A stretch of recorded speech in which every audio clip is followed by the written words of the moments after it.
Sallallahu ala Muhammad. Assalamualaikum warahmatullahi wabarakatuh. Waalaikumsalam warahmatullahi wabarakatuh. Alhamdulillah. Wassalatu wassalamu ala sayyidina Rasulillah, sayyidina wa maulana Muhammad ibn Abdullah wa ala alihi wa sahbihi wa mawala. La hawla wa la quwwata illa billah, amma ba'd. Bapak-bapak, ibu-ibu, saudara-saudara kaum muslimin rahimakumullah. Sudah menjadi keyakinan dalam kehidupan kita bahwa segala yang ada permulaannya tentu akan ada penghabisannya. Setiap yang punya awal mesti akan punya akhir. Tidak ada keabadian dalam kehidupan dunia ini. Semuanya datang dan pergi silih berganti, berubah oleh pergeseran masa dan pertukaran waktu. Demikianlah kalau kita mau merenungi kehidupan dari alam di sekitar kita. Sejak dari kehidupan tumbuh-tumbuhan, binatang, sampai kepada kehidupan kita, makhluk bernama manusia. Lihatlah kita manusia misalnya. Dimulai sejak kita terlahir ke alam ini, keluar dari alam rahim ibu, menjadi bayi yang merah tidak berdaya, untuk kemudian berangsur meningkat menjadi anak-anak. Dari kehidupan anak-anak, berubah lagi kita menjadi remaja, dengan segala keceriaan dan kelincahannya. Dan dari masa remaja, naik lagi kita memasuki usia dewasa. Untuk kemudian berangsur memasuki hari tua.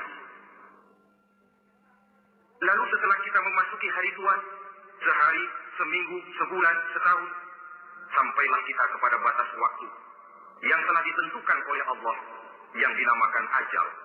Dan bertemulah kita dengan yang disebut maut. Ini merupakan kepastian dalam kehidupan. Kalau saja kita mau merenung, perubahan-perubahan yang terjadi pada diri kita seharusnya membuat kita insaf dan sadar.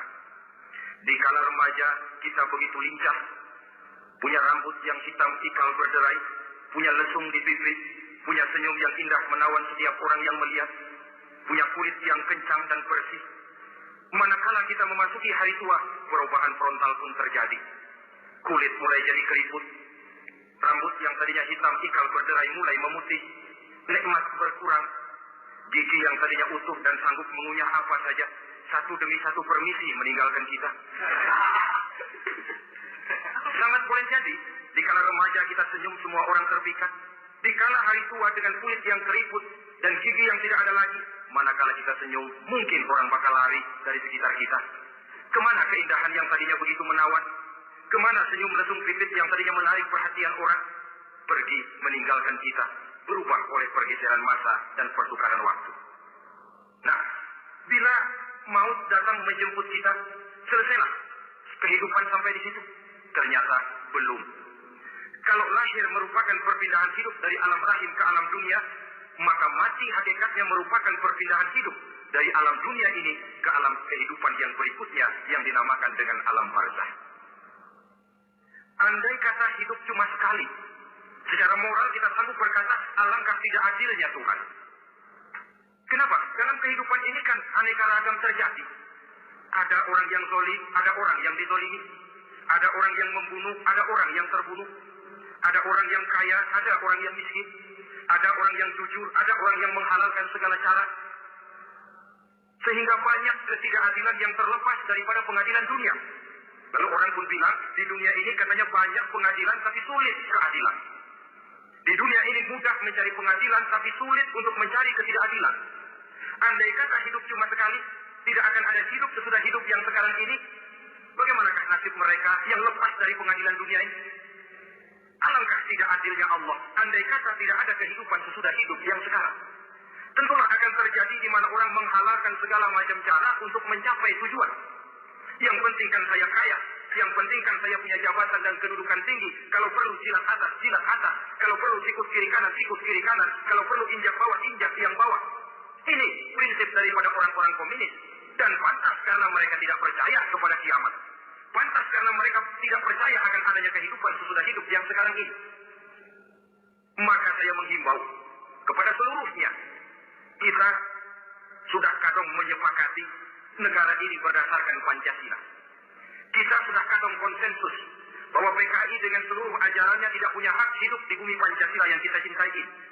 Maka salah satu ajaran PKI tujuan menghalalkan cara. Kita orang Indonesia yang berbudi pekerti luhur, yang punya nilai budaya tinggi, janganlah sampai mencaci PKI, membubarkan PKI, mengutukkan PKI, tapi dalam kehidupan sehari-hari, prakteknya prinsip komunis kita pakai. Apa itu? Tujuan menghalalkan cara. Asal sudah tujuan tercapai, cara apapun saja halal. Itu pandangan hidup orang yang tidak percaya kepada adanya hari akhirat. Sebagai muslim yang yakin akhirat ada, kiamat pasti akan datang. Hidup tidak cuma sekali. Maka kalau kita zalim, kalau kita berbuat aniaya, kalau kita melakukan korupsi, kalau kita merugikan orang lain, boleh jadi kita terlepas daripada pengadilan dunia. Tapi ingatlah, kita tidak akan pernah lepas dari pengadilan Allah. Pengadilan Qadhi Rabbul Jalil, di mana kita akan diadili dengan seadil-adilnya. Dan tidak satu perbuatan yang bersifat salah, yang bagaimanapun kecilnya, yang akan lepas dari pengadilan di akhirat itu nanti. Pantas saja, kalau satu hari malaikat Jibril datang menasihati Rasulullah Sallallahu Alaihi Wasallam, yang artinya juga menasihati kita semua. Apa kata malaikat Jibril kepada baginda Nabi? Ya Muhammad, ish ma syi'ta wa innaka mayyitun. Hai Muhammad, hiduplah semau kamu, tapi jangan lupa kamu pasti akan mati. Kalau memang dilarang tidak terlarang, dicegah tidak tercegah, kamu mau melaksanakan hidup menurut maumu sendiri, persilakan, hiduplah menurut mau dan gayamu. Tapi jangan lupa, fa innaka mayyitun, satu saat kau pasti bakal mati. Dan mati itu bukan akhir dari segalanya. Dia babak baru bagi kehidupan selanjutnya. Silakan hidup menurut maumu, tapi jangan lupa kau pasti akan mati. Wa'man ma syi'ta fa innaka majziyun bih. Kerjakan apa saja yang kamu mau. Kalau kau mau menghalalkan segala macam cara, persilahkan halalkan segala macam cara. Tapi jangan lupa kau akan mendapat balasan dari seluruh amal perbuatanmu. Wa ahbib ma syi'ta fa innaka mufariquhu. Dan cintailah apa saja yang mau kau cintai. Kau cintai anak istrimu, silahkan. Kau cintai harta bendamu, tafadhal. Kau cintai tanah airmu, kau cintai pangkat dan jabatanmu, persilahkan. Tapi jangan lupa, fa innaka mufariquhu, kau pasti akan berpisah dan akan meninggalkan segala yang kau cintai itu. Apa artinya ini buat kita? Ternyata sesudah maut datang menjemput kita, ada kehidupan sesudah hidup yang sekarang ini. Ini yang mendorong kita untuk dalam kehidupan di dunia ini tidak melakukan prinsip saenake dhewe. Semaunya sendiri saja, asal perut kenyang, asal pangkat tinggi, asal harta dapat. Masa bodoh dengan merugikan orang lain, masa bodoh dengan menipu orang lain. Iku jenenge saenake dhewe. Muslim tidak diajarkan. Ingat manusia, setelah kau mati, setelah kiamat datang, kau akan dibangkitkan, kau akan dimintakan pertanggungan jawab tentang kehidupan yang sekarang ini. Saudara hadirin, oleh sebab itu kalau kita bicara soal kiamat, soal akhirat, ini memang masalah yang gaib, yang sepenuhnya tidak bisa dicernakan dengan kemampuan penalaran intelektual. Dasar di dalam membicarakan ini tidak lain adalah iman kita kepada Allah Subhanahu wa Ta'ala. Bukan cuma zaman sekarang, dari zamannya Nabi. Orang itu kalau sudah bicara kiamat, bicara akhirat, ada yang ragu-ragu, ada yang menolak sama sekali. Bukan dari zaman sekarang, dari zaman dulu. Pernah kok, satu saat Rasulullah itu dakwah, menceritakan, saudara-saudara akan terjadi kiamat, di mana Allah akan membangkitkan manusia dari kuburnya untuk memintakan pertanggungan jawab. Ini dalam dakwahnya Nabi pidato macam itu. Apa reaksi orang? Yang beriman ya mantap. Tapi yang tidak beriman, bajingan Quraisy ini. Mereka bertepuk tangan, mengejek, mencaci. Malahan, ini yang luar biasa, ada dua orang kafir, namanya Ubay bin Ka'ab dan Al-As bin Wa'il. Mendengar pidato macam ini, mereka buru-buru pulang ke rumah. Ngapain? Ambil pacul. Lalu berangkat dari kuburan tua. Dia gali itu kuburan. Tulang-tulangnya diangkut, dibawa ke depan Nabi. Ya Muhammad, tulang-tulang yang udah hancur begini, siapa yang bisa hidupin lagi? Yang macam-macam aja kamu Muhammad. Enggak rasional, enggak masuk akal. Allah menjawab. Apa kata Allah? وَضَرَبَ لَنَا مَثَلًا وَنَسِيَ خَلْقَهُ قَالَ مَنْ يُحْيِي الْعِظَامَ وَهِيَ رَمِيمٌ قُلْ يُحْيِيهَا الَّذِي أَنشَأَهَا أَوَّلَ مَرَّةٍ وَهُوَ بِكُلِّ خَلْقٍ عَلِيمٌ. Mereka memberikan perumpamaan kepada kami, kata Allah. Mereka melupakan asal kejadiannya. Mereka bertanya, siapa yang sanggup menghidupkan tulang belulang yang sudah hancur kayak begini? Qul yuhyiha alladhi ansaha awwala marrah. Katakan kepada mereka Muhammad, yang akan menghidupkannya adalah Dia yang telah menciptakannya pertama kali dulu. Kalau Dia sanggup menciptakan, Dia tentu lebih sanggup lagi untuk mengembalikan reproduksi ciptaan itu sebagaimana semula. Yang paling kasihan yang ragu-ragu. Akhirat itu ada apa enggak sih? Kiamat itu ada apa enggak sih? Lantaran ragu-ragu, terombang-ambing dia antara harapan dan putus asa, antara kenyataan dan idealisme. Ada yang buta sama sekali 100% terhadap keadaan-keadaan sesudah mati. Perhatian mereka hanya tercurah kepada kehidupan sebelum mati. Yang mereka perhatikan siang dan malam tidak lebih daripada urusan perut. Pergi pagi pulang sore, peras keringat, banting tulang. Cuma soal makan, soal minum, soal pakaian, soal kendaraan, soal rumah tangga, soal anak, soal istri. Yang mereka pentingkan hanya soal-soal politik misalnya, ekonomi, pembangunan dan industri. Untuk soal-soal kayak begitu, bias betul. Habis seluruh waktu untuk memikirkan, meningkatkan kebudayaan, politik, sosial, ekonomi. Kadang-kadang kurang tidur, kurang istirahat, berkeliaran ke sana kemari ke tempat yang jauh-jauh. Sampai-sampai kadang-kadang terkena stres, penyakit darah tinggi, ginjal, lever, untuk memikirkan hal-hal yang semata-mata karena dunia saja. Lantas boleh jadi mereka mendapatkan kekayaan yang berlimpah ruah, mendapatkan kedudukan yang tinggi, nama yang semerbak, dikenal orang di barat dan di timur, di utara dan di selatan. Tetapi alangkah kecewanya mereka jikalau datang ajal menjemput nyawa, mati mereka meninggalkan harta yang banyak, nama yang masyhur. Mereka disebut dengan jasa-jasanya. Radio memberitakan, TV menyiarkan, koran-koran memuat. Bahkan nama mereka kadang-kadang dikenang 2-3 tahun setelah wafatnya. Tetapi dalam pada itu, roh mereka merintih, mengeluh, menderita. Karena dilemparkan oleh Allah ke tempat-tempat yang kotor. Penyesalan yang sudah tidak akan ada gunanya lagi. Saudara-saudara kaum muslimin rahimakumullah. Oleh karena itu, kehidupan akhirat bukanlah dongeng dan tahayul. Bukan khurafat dan khayalan. Kehidupan akhirat, hari kiamat adalah kebenaran dan kepastian. Dalam surah Al-Hajj ayat ke-7, Allah Subhanahu wa taala menyatakan, "Wa anna as-sa'ata atiyatun la raiba fiha, wa anna Allah yab'atsu man fil qubur." Dan bahwasanya kiamat itu sesungguhnya adalah sesuatu yang pasti dan tidak ada keraguan-raguan lagi di dalamnya. Dan bahwasanya Allah sungguh-sungguh akan membangkitkan manusia dari kuburnya masing-masing. Nah, kalau kita sudah yakin kiamat sesuatu yang pasti adanya, akhirat sesuatu yang pasti adanya, dari mana pembicaraan tentang kiamat ini kita mulai? Tentu dari diri kita. Marilah kita mencoba melihat proses perjalanan hidup ini sampai kita memasuki kiamat. Hadirin, tidak ada makhluk secantik manusia. Tidak percaya? Pernah keraguan?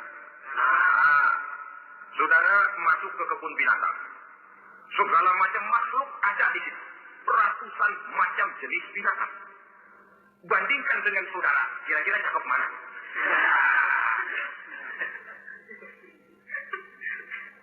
Dari seluruh makhluk yang diciptakan Allah itu, manusia fi ahsani taqwim, dalam bentuk yang paling sempurna, sejak susunan biologis sampai kemampuan berpikir. Biologis kita ya Allah, diciptakan kita begini rupa, diberikan 2 kaki untuk berjalan, 2 tangan untuk bekerja, diberikan 2 mata, dua-duanya di depan. Pernah saudara mikir kalau mata kita yang satu di depan, yang satu di belakang? Rasanya nggak laku kacamata. Diberikan hidung dengan 2 lubang, tahu betul Allah ke bawah lagi lubangnya. Coba pikir kalau lubang hidung kita menghadap ke atas, aduh kalau musim hujan repot jagain hidung. Laqad khalaqnal insana fi ahsani taqwim. Sungguh telah kami ciptakan manusia dalam bentuk kejadian yang paling sempurna ketimbang makhluk-makhluk Allah lainnya. Nah, kesempurnaan manusia ini oleh karena hidupnya terdiri dari 2 unsur pokok. Pertama unsur jasmani dan kedua unsur rohani. Jasad dan roh. Jasad yang terlihat sekarang ini potongan saudara yang ngejedok di depan saya ini. Ini jasad saudara. Ini yang berasal dari saripati makanan yang dimakan oleh bapak ibu kita. Lalu hasil kerjasama yang baik antara ibu dengan bapak, terwujudlah kita. Kalimat langsungnya, jasad ini berasal dari tanah yang tadi berubah dari bayi, remaja, dewasa, meningkat hari tua. Yang berubah itu jasmani kita. Kenapa? Karena jasmani itu materi, benda, daya tahannya terbatas. Dia berubah oleh pergeseran masa dan pertukaran waktu. Apa ada orang makin tua makin jatuh? Jasmani oleh karena dia materi, dia berubah oleh pergeseran masa dan pertukaran waktu. Nah, yang menyebabkan jasmani itu bergerak karena ada roh di dalamnya. Ini yang menyebabkan kehidupan. Ini yang menjadi sumber kehidupan, pusat kesadaran dan pengertian dalam kehidupan manusia. Tanpa roh dalam diri kita, maka jasad kita pernah lihat orang mati. Nah, itu kalau orang mati, coba perhatikan. Apanya yang kurang? Kupingnya masih ada, tapi sudah tidak sanggup mendengar. Matanya masih lengkap, tapi tidak mampu melihat. Jangankan melihat, terbuka saja tidak. Mulutnya masih ada, tapi sudah tidak bicara lagi. Telinganya cukup, tapi tidak sanggup mendengar. Kakinya lengkap, tapi tidak mampu lagi berjalan. Apa penyebabnya itu? Ternyata jasmani kita, jasad ini, manakala sudah ditinggalkan oleh roh, dia tidak akan bisa berdaya apa-apa. Jika tidak mampu berjalan, tidak pula berbuat, tidak pula bekerja apapun saja. Saudara-saudara, dua-duanya punya kebutuhan. Jasmani ada kebutuhannya, rohani pun ada kebutuhannya. Jasmani yang jelas perlu makan, perlu minum, perlu tidur, perlu pakaian, dan sebagainya. Nah, apabila saat berpisah datang, ajal sampai, berpisahlah roh dan jasad. Dan itulah yang dinamakan dengan maut. Jadi, apa sih mati itu? Mati adalah berpisahnya roh dengan jasad. Sebab itu Islam sangat menganjurkan kita untuk banyak-banyak mengingat mati. Bagaimana caranya mengingat mati? Pertama, mati itu kan pasti. Kira-kira yang hadir di sini ada yang nggak mati nggak kira-kira? Semuanya bakal mati kan? Berani? Sekarang mau? Saudara, sebenarnya kalau kita merenung lebih jauh, orang itu tidak perlu takut mati. Walaupun tidak boleh terlalu berani menghadapi mati. Karena bagaimanapun takutnya kita kepada mati, toh dia pasti datang. Bagaimanapun beraninya kita mati, kalau belum ajal dia tidak mati juga. Jadi muslim itu kan harus berani menghadapi hidup dan tidak takut menghadapi mati. Mati adalah sesuatu yang pasti. Muslim dianjurkan banyak-banyak mengingat mati dalam kehidupan. Caranya bagaimana? Pertama, berziarah nengokin teman yang sakit. Ya? Suka nengokin teman yang sakit enggak? Oh, itu pahalanya kata Nabi. Menengok orang yang sedang sakit lebih afdol daripada sholat sunnah 1000 rakaat. Apa pernah? Saudara sembahyang sunnah sampai 1000 rakaat? Nengokin orang sakit pahalanya lebih afdol daripada itu. Kenapa menengoki orang sakit mengingatkan kita kepada mati? Iya ya, ini teman saya yang kemarin segar banget, bercanda sama saya, ketawa sama-sama, sekarang terbaring, tidak berdaya, hilang kemampuannya, hilang keceriaannya, sakit. Iya kalau sembuh, kalau hajat, iya sekarang giliran dia, kalau jatuh ke saya. Lalu menghibur teman dengan kata-kata yang enak, yang akan mendatangkan sugesti supaya dia cepat sembuh. Jangan nengokin orang sakit jujur. Sakit apa lu? Perut. Emang teman gua kemarin sakit begini mati. Wah, itu orang bisa jadi shock. Lantaran etika kita tidak akan sampai ke sana. Menjenguk orang sakit akan mengingatkan kita kepada mati. Apalagi? Ziarah kubur. Ada yang orang tuanya sudah meninggal? Nah, kalau ada, ya tidak bisa tiap hari, kurang-kurangnya seminggu sekali. Jumat pagi misalnya, ziarah kita ke kubur. Sehingga kalau kita masuk kubur kan ada etikanya. Assalamualaikum ya ahlal kubur wa inna insyaallahu bikum lahiqun. Hai penduduk kubur, keselamatan bagi kamu dan kami yang masih hidup sekarang ini insyaallah pasti bakal nyusul kamu. Iya, yang kemarin gagal benar sekarang terbaring tanpa daya. Ini unggukan kuburannya. Yang kemarin ada sekarang sudah tidak ada. Kemana dia? Kami satu saat pasti akan begini. Ingat mati. Lalu apalagi yang bisa membuat kita ingat kepada mati? Mengawal jenazah. Bukankah sangat dianjurkan oleh agama? Bahkan kalau bisa sejak mengurusnya, memandikannya, mengkafankannya, menyolatkannya untuk kemudian mengantarnya ke kubur. Hari ini saya antar dia ke kubur, besok boleh jadi saya yang diantar orang. Hari ini saya solatkan dia, besok boleh jadi saya yang disolatkan orang.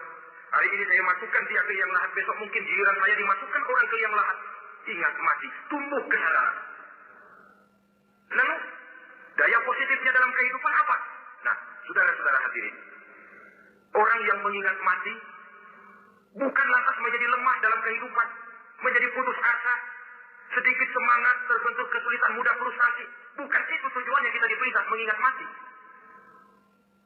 Jelasnya, Islam menganjurkan kita untuk mengingat mati guna maksud-maksud yang positif. Supaya orang lalu sadar, hidup ini cuma sebentar. Maka mumpung hidup, nah ini mumpung. Tapi mumpung yang baik. Mumpung hidup, maka hidup yang singkat ini harus saya pergunakan dengan sebaik-baiknya. Melakukan kebajikan yang sebanyak-banyaknya. Menjauhkan rasa malas. Menunggu keajaiban yang datang dari langit. Berleha-leha, bermain-main. Sementara maut kalau dia datang tidak pernah main-main. Pantas kalau seorang penyair bernama Syauqi memesankan tazawwad bitaqwa fa innaka la tadri idza hanna al-lailu hal ta'ishu ila al-fajr kam min sahihin mata min ghairi illatin wa kam min 'alilin 'asha hinan min ad-dahr. Persiapkan dirimu dengan takwa sebab kamu tidak tahu apabila malam datang kamu masih bisa hidup apa enggak besok pagi.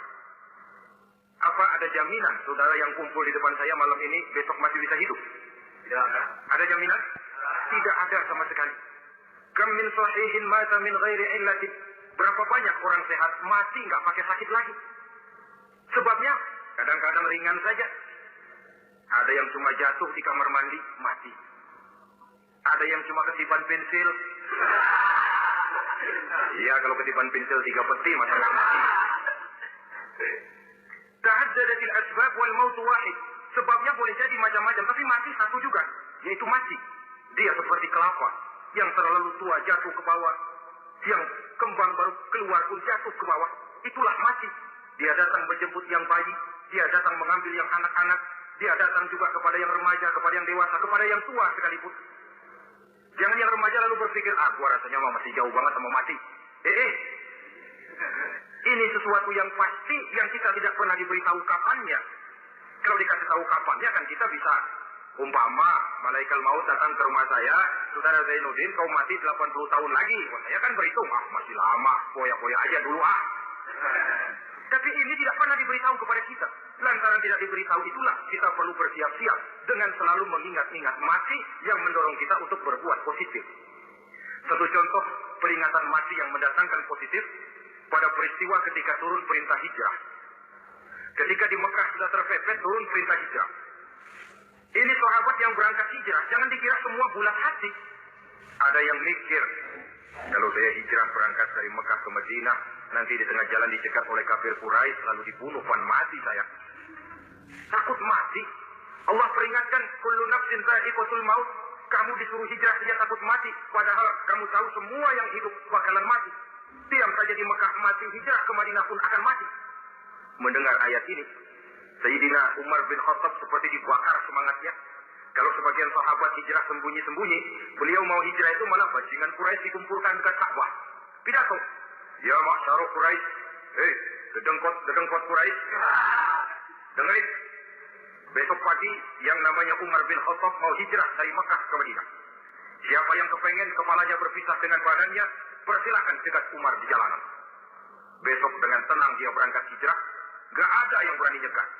Tuh Quraisy juga barangkali mikir, gua ngapain nyegat penyakit.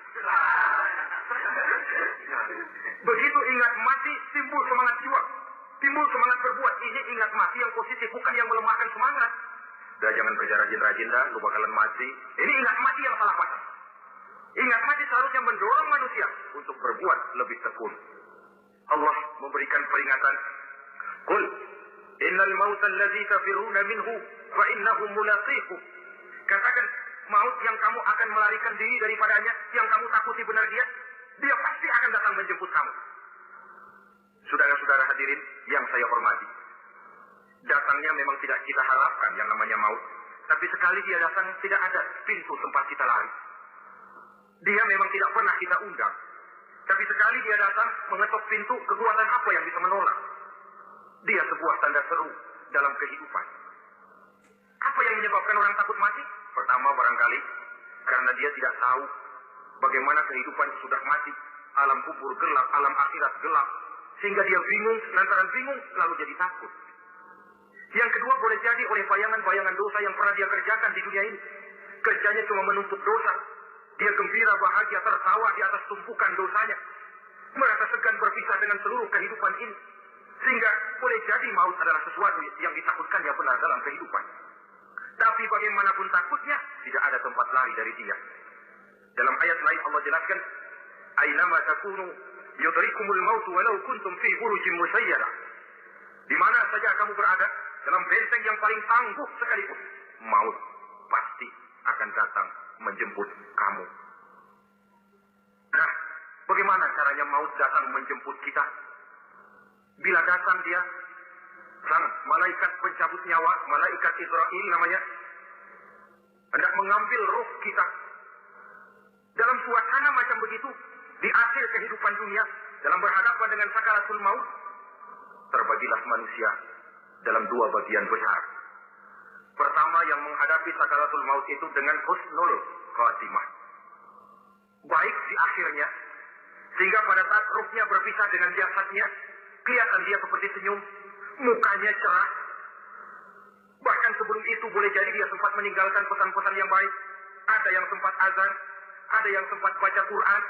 Pernah kan nemui orang yang mau mati seperti itu? Yang sempat azan, yang sempat baca Quran, yang sempat meninggalkan wasiat-wasiat yang baik. Sebab apa? Malaikat maut datang menjemput mereka juga dengan baik-baik.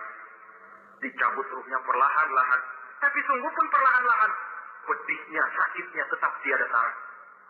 Rasulullah Sallallahu Alaihi Wasallam, dikala beliau hendak berhadapan dengan sakaratul maut, diceritakan mencelupkan tangannya ke dalam gelas berisi air, lalu mengusapkannya ke muka beliau seraya berdoa, Ya Allah, mudahkan saya dalam menghadapi sekarat ini. Beliau juga yang mengatakan bahwa sakitnya sakaratul maut sama dengan 300 kali bacokan pedang. Sehingga kita diajarkan doa, di antara doa selamat itu kan ada Allahumma hawwin alaina fi sakaratil. Ya Allah, mudahkan saya di dalam menghadapi sakaratul maut itu. Ketika ruh ini keluar dari jasad, mata masih mengikuti ruh itu. Jika kadang-kadang ada yang matanya terbelalak dan tidak sempat ditutup, terbuka terus, mengikuti ruh itu keluar dari jasadnya. Adapun golongan kedua, manusia yang ketika berhadapan dengan sakaratul maut mendapatkan su'ul khatimah, jelek di penghabisannya. Sekaratnya sudah setengah mati, lalu jelek juga di akhirnya, mati dalam keadaan yang tidak baik, tidak terpuji. Ada yang lagi megang kartu, mati. Ada yang lagi di tempat ngadu ayam, mati. Ada yang lagi di tempat pelacuran, mati. Ada yang lagi megang botol minuman keras, mati. Nih, barangkali malaikat maut gemes banget nariknya, lu bajingan, lu tarik terus. Mati, su'ul khatimah. Makanya bagus itu. Kadang-kadang di majelis-majelis taklim kan sering dibaca, Ya Allah biha, Ya Allah biha, Ya Allah bihusnil khatimah. Kan ada itu? Ada enggak? Saudara hadirin, mohon agar oleh Allah kita diberikan husnul khatimah, baik di saat ruh akan berpisah dengan jasad. Ini sesuatu yang pasti. Sang malaikat maut datang menjemput nyawa. Setelah ruh berpisah dari badan, maka tinggallah sang badan, ditangisi oleh semua yang kita tinggalkan.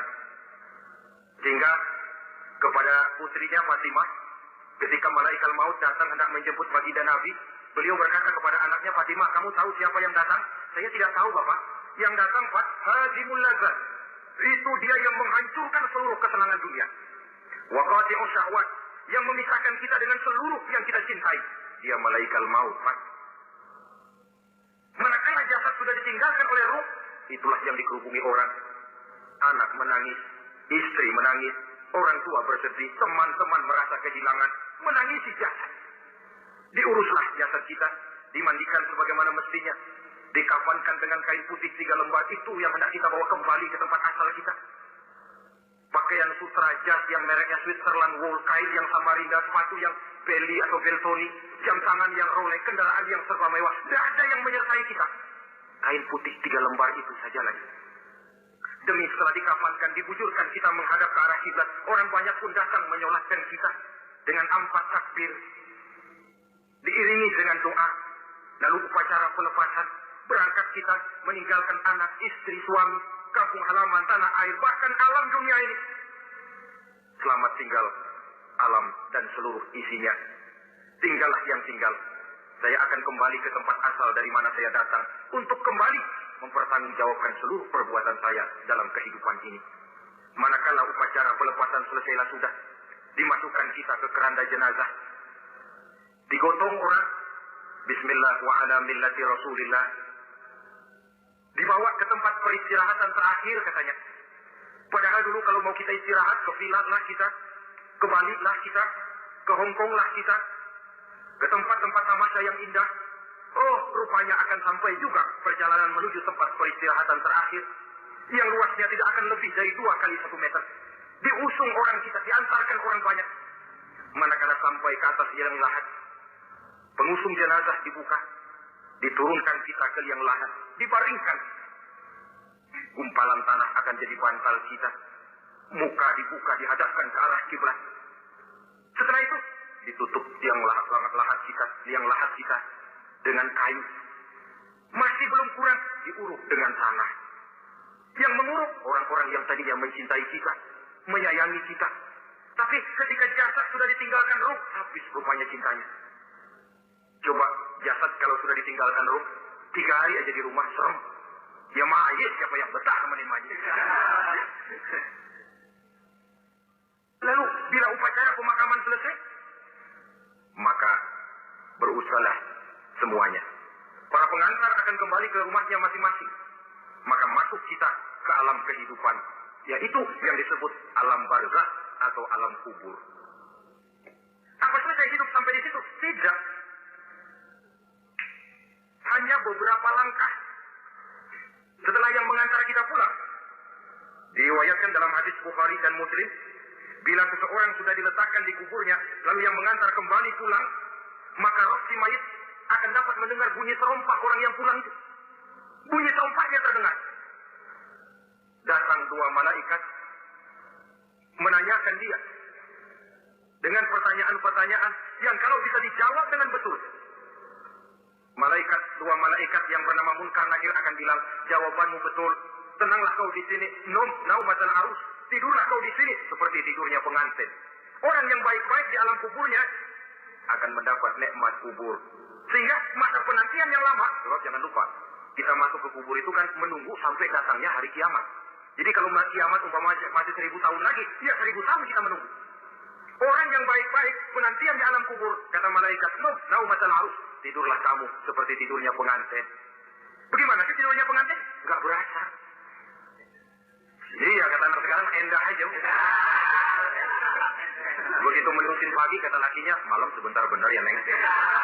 Sebentar betul katanya malam, dia tentu saja tidak terasa. Kenapa? Dia tidak pernah memikirkan waktu. Terbawa oleh kenikmatan dan kelezatan yang dirasakannya dalam kehidupan. Tapi orang kafir, orang yang dosanya bertumpuk, tidak sanggup menjawab pertanyaan 2 orang malaikat, maka dia akan mendapat azab di alam kuburnya terus-menerus siang dan malam sampai datangnya hari kiamat. Ibarat maling ayam ketangkep, belum masuk pengadilan udah dikebukin duluan. Kan begitu kan? Ada maling ayam nggak itu? Itu yang nyaut tadi pengalaman itu. Di sidang belum divonis, belum dikebukin babak belum.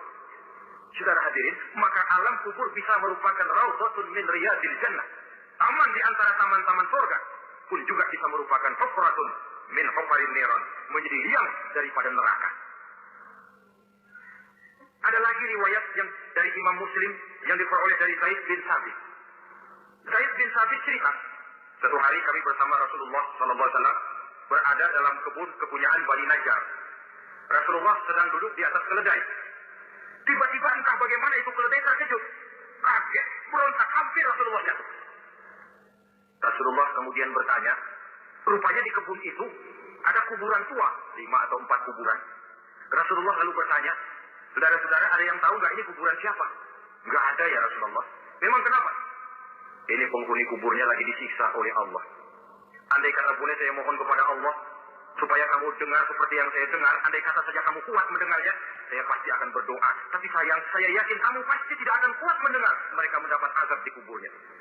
Hadis sahih riwayat Imam Muslim dari Zaid bin Thabit. Kehidupan di alam barzakh. Pak, iya kalau yang matinya dikuburin. Nah kalau yang matinya diceburin ke laut, dibakar, di medan perang hilang nggak ketahuan kemana jenazahnya. Saudara, hilang kek, dikubur kek, di dalam lautan, direndam kek, itu kan cuma logika kita. Menurut Allah tidak ada perbedaan orang mati dikubur di dasar lautan, atau dibakar sampai jadi abu, atau gugur di medan perang tidak ketemu jenazahnya. Entah mereka tetap masuk ke alam barzakh namanya. Jasad boleh hancur, tapi roh sebagai sumber kehidupan, pusat kesadaran dan pengertian, dia tetap ada, mengalami kebahagiaan dan kegembiraan, atau mengalami kepedihan dan penderitaan, bergantung kepada amalan yang kita lakukan dalam kehidupan di dunia ini. Maka dalam Yasin tadi kan jelas, Qul yuhyiha alladzi ansha'aha awwala marrah. Yang menghidupkan mereka yang dikubur di dasar lautan, mereka yang dibakar sampai jadi abu, yang akan menghidupkan ialah Allah yang menciptakan mereka dulu pertama kalinya. Jadi kalau sudah ada aslinya, ya tentu tidak perlu contoh lagi, akan sangat mudah membuatnya. Orang tua kita, keluarga kita yang sudah berpulang, mereka di alam barzakh sekarang ini bisa mendapat nikmat kubur, bisa mendapat azab kubur, bergantung amalan mereka dalam kehidupan di dunia ini. Dalam Musnad Imam Ahmad dan Sahih Abi Hatim malah ada tambahan riwayat. Orang yang banyak kebajikannya di dunia, amalannya akan datang menemani dia. Sholatnya dekat kepalanya, puasa sebelah kanan, zakat sebelah kiri. Menghibur dia. Malahan dikatakan berbentuk orang yang cantik menemani dia di alam kuburnya. Aneh dia tanya, Man anta lam ara fid dunya ajmal minka. Siapa kamu? Di dunia ini belum pernah saya melihat orang secantik kamu. Dia jawab, ana amaluka soleh. Saya adalah amalmu yang soleh yang kau kerjakan waktu di dunia. Saya sekarang diperintahkan untuk menemani kamu di sini. Alhamdulillah. Sedangkan amal yang jahat akan datang dalam bentuk yang menyeramkan menemani dia di sana. Bayangin deh, di kuburan ditemenin yang serem-serem. Sama juga di dunia. Di dunia, kalau kita di tempat gelap ditemenin orang cakep, enak nggak? Wah, pengalaman. Tapi coba bayangin, sudah tempatnya gelap, yang nemenin jelek nggak keturunan. Gerah gitu. Nah, saudara hadirin yang saya hormati. Lalu, bagaimana tempat arwah-arwah yang sudah kembali menghadap Allah yang disebut mustaqarrul arwah itu? Macam-macam tingkatannya sesuai dengan profesi dan amalannya waktu di dunia. Ada roh-roh itu yang setelah pisah dengan jasad, artinya mati, ditempatkan di tempat yang disebut a'la iliyyin, tempat yang tinggi. Siapa ini? Arwahnya para nabi dan para rasul. Ini fi a'la iliyyin, di tempat yang tertinggi. Arwahnya para nabi, arwahnya para rasul. Dan karena kita bukan nabi, bukan rasul, ya jangan mimpi dapat tempat fi a'la iliyyin, kecuali kalau Allah menghendaki, itu hak prerogatif Allah. Tapi kan tidak adil kalau Allah melakukan itu. Ini kelompok roh-roh yang masuk golongan fit. Wah, itu sesat. Para nabi, para rasul. Lalu ada pula roh-roh itu yang setelah pisah dengan jasadnya diumpamakan seperti burung-burung hijau yang berterbangan di perkebun-kebunan surga. Roh siapa mereka ini? Rohnya para syuhada, orang-orang yang mati syahid gugur membela agama. Nah, ini bedanya orang mati syahid dengan pahlawan ya. Apa bedanya syuhada dengan pahlawan? Kalau syuhada, orang yang gugur membela agama, niatnya karena Allah, mati syahid. Kalau pahlawan, orang yang gugur membela negara, orang yang dianggap berjasa kepada pemerintah. Klimaksnya, kalau orang mati syahid, jelas surga. Tapi pahlawan, belum tentu surga. Kenapa? Bergantung kepada negara macam apa yang dibelanya, dan pemerintah model mana yang dibelanya. Di negara-negara komunis misalnya, banyak nggak pahlawan? Dengan sekian tanda jasa, yang mati di medan perang, dan sebagainya. Kira-kira pahlawan komunis masuk surga enggak? Ya, kalau pahlawan komunis masuk surga, kita enggak kebagian kapling di surga barangkali. Inilah bedanya pahlawan dengan orang mati syahid. Kemudian ada pula roh itu yang tertahan di pintu surga. Tertahan di pintu surga. Ini seperti tadi, orang yang mati syahid, tapi masih ada kaitan di dunia. Rasulullah pernah ditanya orang, ya Rasul, kalau saya maju ke medan perang bela agama, mati syahid, apa saya masuk surga? Iya, masuk surga. Kecuali kata Nabi, kalau masih punya utang. Nah, tertahan di pintu surga. Ada pula roh itu yang tertahan di alam kuburnya. Ini umumnya seperti tadi itu. Ada mempunyai dosa, mempunyai kesalahan, sehingga merasakan azab kubur. Ada juga roh itu yang tertahan di permukaan bumi. Mereka yang dalam hidup selalu menumpuk dosa-dosa yang besar, meninggal sebelum keburu untuk bertaubat. Saudara hadirin yang saya hormati, inilah yang kita khawatirkan. Sebab jikalau pada saat roh sudah datang, jikalau saatnya roh datang berpisah dengan jasad, menemukan sakaratul maut, saat itu taubat sudah tidak akan ada gunanya lagi. Masuk ke alam kubur, mendapat azab kubur, sampai datangnya hari kiamat. Berapa lama diazab di alam kubur ini? Menunggulah kita sampai datang saatnya kiamat. Nah, saudara-saudara, apa tanda-tanda hari kiamat? Kapan dia akan datang? Bagaimana hal ihwal manusia pada saat terjadi kiamat? Bagaimana alam ini? Bagaimana perhitungan di padang mahsyar? Insya Allah akan saya ungkapkan pada bagian kedua dari ceramah ini. Insya Allah kita akan lanjutkan pembicaraan ini sampai kepada terminal paling akhir, surga dan neraka.